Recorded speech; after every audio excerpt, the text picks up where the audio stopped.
to the PFAFL show here live on Pommin Oz. I hope you're all doing really well. If you are new around here, please drop a like, please drop a sub. And if you are a returning Pommin Ozer, good day to you. And obviously, as we always do with every PFAFL show, we've got to say hello to our esteemed leader, Big Gil. In the studio with me, Gil McLaughlin, good morning. Hey Neil, how you doing? Oi, oi, Cocker, how thou doing? It's good to see Gil. I tell you, he is the definition, isn't he, of prep school boy. Like, you just know he went to private school, and he definitely knows how to ride a horse. It's been a weird week in AFL, hasn't it? The results have not really gone the right way, as you will see later in the little and large segment. However, we have heard some Collingwood fans saying that they're a shout for the 8. We delve into how they came up with this idea. Who the hell are you? Still not convinced, eh? I tell you what, boys. What say we all take a ride on my imagination flying machine? Dude. Hop aboard, kids. I have something to show you. Are you gonna rape us? Ross the Boss, rumoured to have been seen speaking with Collingwood hierarchy. He went out of his way to deny this, but we've got exclusive footage of when the journalist caught up with him just outside the Holden Centre. What's going on? I'm just waiting for a mate. Is that why your car's all smashed up and you're up on the grass at the moment, or what? Yeah. I'm just waiting for a mate. He's gone in there.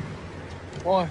Rex Hunt sensationally quit his highly successful and long career as a football analyst, commentator and pundit live on air this week. But there's rumours that he's sought anger management and he's trying to head in to NBA commentary. Don't worry, Dr. B. It's just a regular season game, not that important. See, Iverson just missed a layup at the buzzer. Sixers lose. Who gives a crap, huh? I mean, it's just a silly game anyways. Oh, the anger sharks are swimming in my head. You gotta dump that shit. The dynasty seems to be falling apart at Richmond, and it just seems to be loss after loss. Many people saying that it's over, Hardwick saying that it's just a blip. We take a look at how things are going at the moment on the training track. Time and game, this fella here, and here comes Luke Shuey. Bang. The game's still going, by the way, everybody. So he's knocked down the Luke Shuey. Celebrate. Well done. One man that might be able to turn their form around is mercurial key forward Jack Rewalt.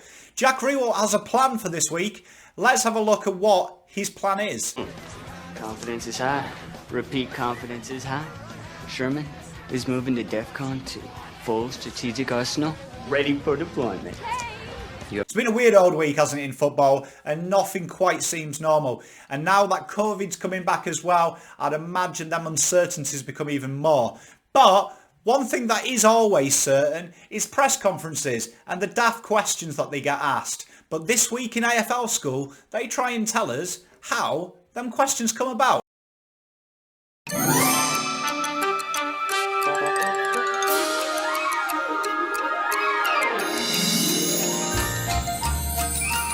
There's a 50 there, he threw it as well. There's people at games, they're starting to yell. He's kicked it wide, come inside, it's AFL school. Hi there children, I hope we're all doing really well. And welcome back to AFL school, where we discuss what happens on the inner workings of our great game. I said we, didn't I? I forgot to introduce you to someone. Hello, Calamity Monkey. Say hello. The children are here. Are you excited? Oh, you know what, Calamity Monkey? You know what I really enjoy? I enjoy hearing from the coaches and players, don't you? What would you ask if you were in a press conference?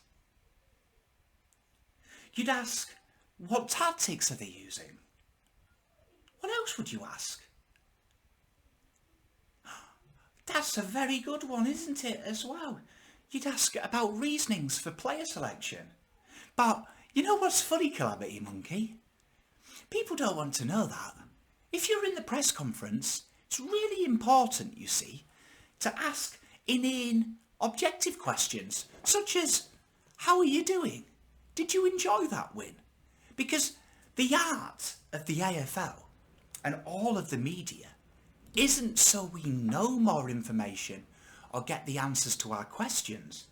Being a journalist in the AFL is about stirring the rumour wagon, making up stories. So you don't ask the coaches or the players the questions you want answered. You ask them the opposite and then take their answers and answer the questions you really do want. You don't understand?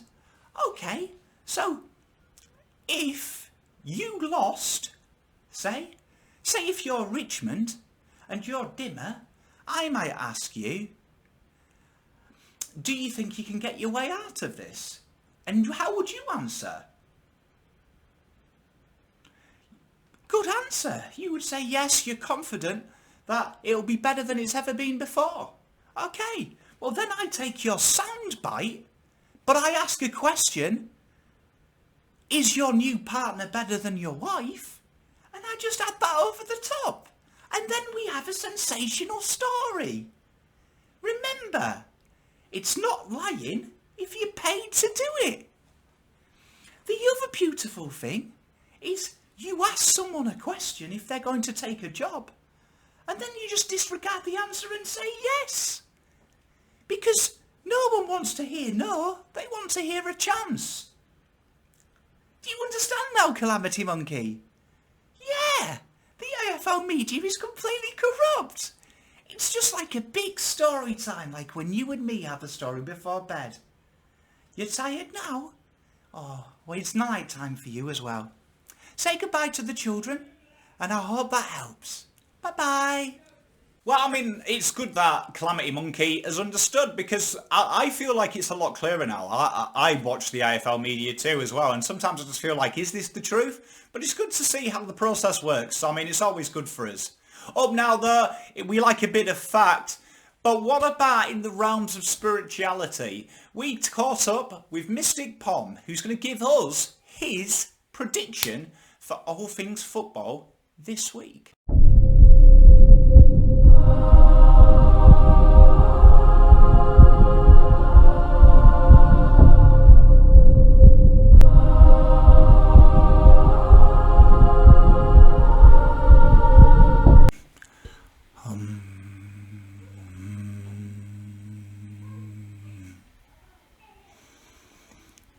Hello, everyone, and welcome to Mystic Pom. Talking to the AFL spirits is a divine gift. It's very hard, it's very tasking, but some of us have to do it to deliver you the stories from the other side.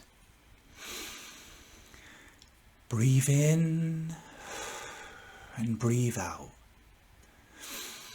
In and out. Let's see what the AFL has in store this week for us. I see a heated rivalry. Is it old? No, one team wears black and white, and one team wears the navy blue. I see two C's, Carlton and Collingwood.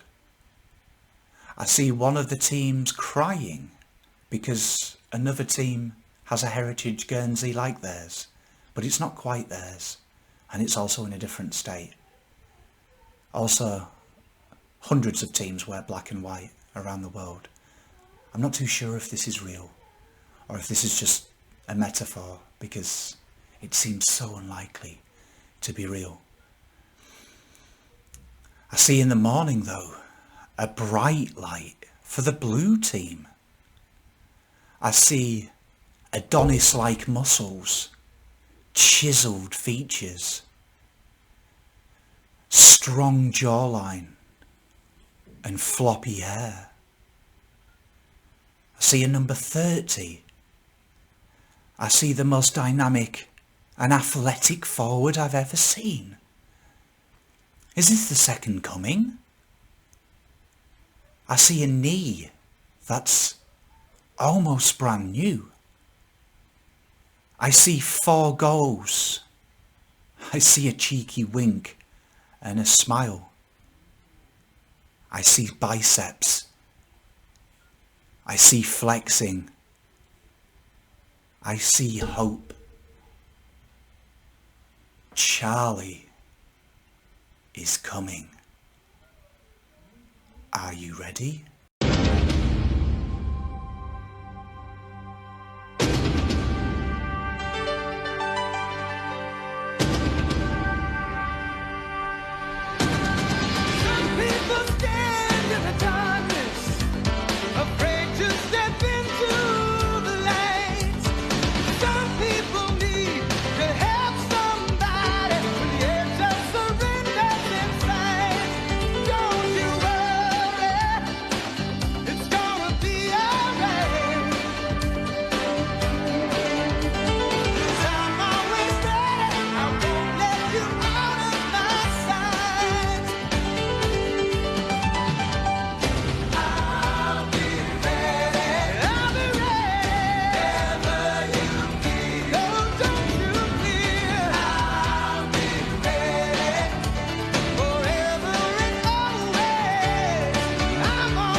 Well, I mean, that was deep, wasn't it? That was some deep shit, to be fair. But we are excited about this fella returning. Hey, the hope, the dreams.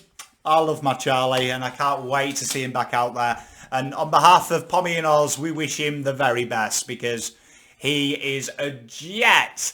A jet. And now we take something a little bit different. Talking about jets, we've got my little and in little and large, and he's celebrating. Big 1-point win versus his dad. See how they get on this week. Hey guys, and look at this, I got a new car. You did, didn't you? Yeah. What did you get? A toy car that has a control. It's a red Ferrari, isn't it? Yeah. Oh, it's a Ferrari? Are you going to get a Ferrari when you're older? Yeah. What car do you want when you're older? A Lamborghini and Ferrari. A Lamborghini and a Ferrari. So what do the people of YouTube need to do for that to happen? Hit the like button and hit the bell, and also comment down below who will win this challenge. Ah, I love that. Well, this is the segment. So actually last week you got 3 right and I got 2. So you're winning at the moment by 1. How's that feel? Yeah. Okay, so let's do this then. So we've got Fremantle versus Geelong tonight. Who do you think's going to win that one? Ooh, I thought about that one down them. That one. Last time you went for, I went for that one, so I'm gonna go for this one. So you're going Fremantle? Yeah. Okay, I'm going to go Geelong on this one. Oh, I thought you wanna. Why can't you just get something again right? Okay, Richmond versus Brisbane.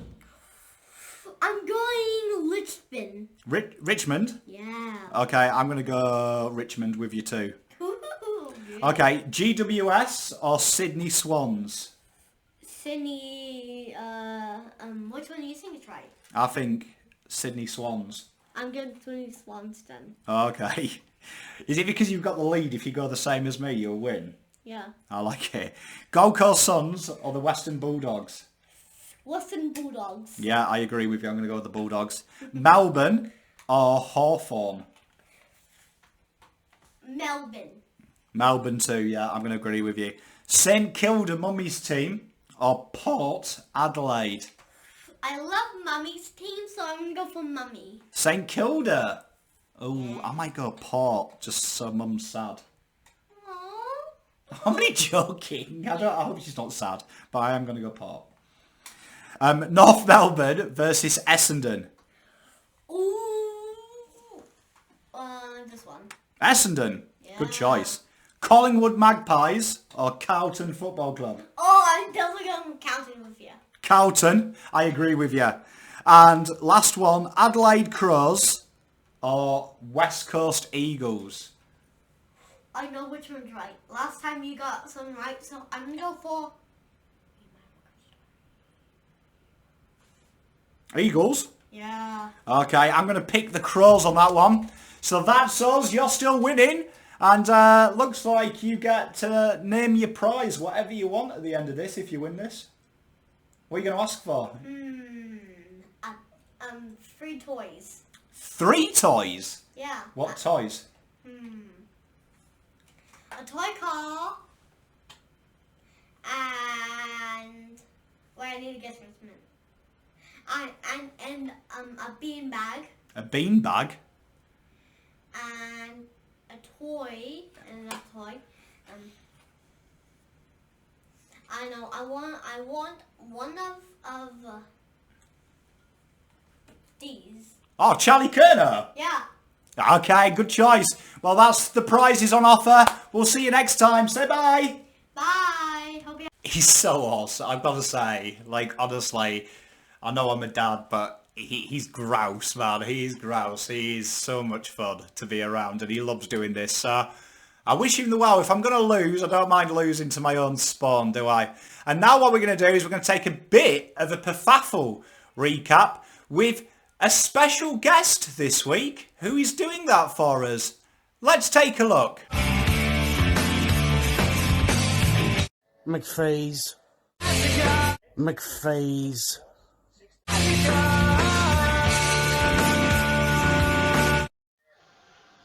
Okay, so we're going to recap the round 17 of the PFAFL. So we're going to rip right into it, and we've got Whitby, what can I say, breaking through the 3,000 barrier again. That's just insanity. 3,000, something that even my own team, the Cool Runnings, hasn't managed to do yet this season. We saw the 6 top teams all went through this week with a win, which is, true to form in this competition. The cream seems to be rising to the top. And it was a good time for the San Romero Knights, who was evidently Whitby's partner, obviously Zoe, wife of Pom, who is the head of Whitby. It was a good time for her to drop off with England losing the Euros, and that it was probably best to lose on the field rather than lose in the kitchen or something, which is something that, Whitby would probably put forward. A bit of domestic and spousal abuse. It's just the English way of life. It's how it is. Anyhow, high score of the week, obviously. So in McPhee's Musings or McPhee's Massacre segment, obviously this is going to be my opener. I'm going to sort of mull over this past round's results. So round 17, obviously just going. I feel that Whitby's really dominated everything here. They've sort of got the win, got the biggest score of the week. It's really been a good week for Whitby. Sort of covers the pain of that Euros loss, so I suppose that's not too bad. So we'll go into my round 18 preview. Not all that many great games to look out for in the PFAFL in this upcoming round, except for my game of the round. I've picked Let Dogs Puppies and Lesby Friends FC. I think this is going to go down to the wire here. Both teams on 9-5. Let Dog currently in 7th, trying to maintain his position in the top 8. And we've got the Lesby Friends sitting in 4th. So it's only percentage separating these two guys. And obviously he'll want to entrench himself in the top 4. So a win over the Let Dog gives him one less competitor in that sort of big chunk of PFAFL teams that are stuck on 9-5. So that's my game to watch this week, is definitely Lesby Friends and Let Dogs Puppies. They should be some rippers. Now, let's get into the money stakes. The money stakes, this is where it's at. Tune in for McPhee's Multi. McPhee's Multi this week will be Jaeger Bomb's top score of the round, that's paying $1.45. Combine this into Chapel Street to beat the Razor Blues by more than 100 points. They'll give you $4 for that one. And the Lesby Friends to beat Leg Dog by 100 or more, $1.55. Combine these into a 3-leg multi this week. The odds were $10. Scrap that. We'll give you 15. That's all. That's McPhee's multi. That's McPhee's Massacre for this week. Let's have a good round of footy. And now we go to the Carlton boys. And it's very interesting this week. He's got a new chant for us to celebrate Charlie Kerner coming back. So let's hear what he's got to say.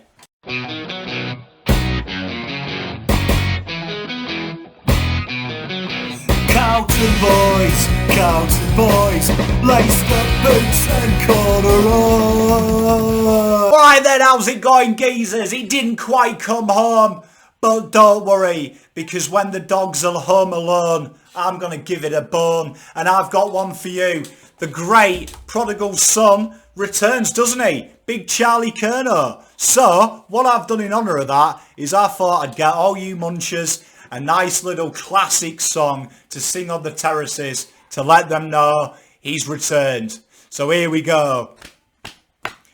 Oh, Charlie Kerner, he's a striker. He takes pack marks, has the best celebrations, and when he plays his fucking class, driving round like on with a pocket full of cash.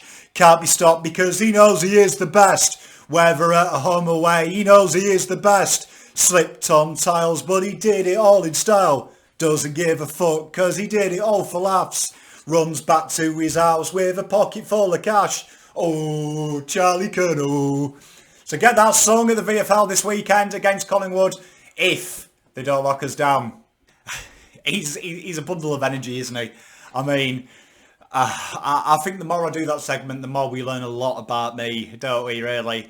And this week we've got a new segment where we've got Dr. Pom. And what Dr. Pom does is he gives you advice. Just right into him. So let's see what he's got to say.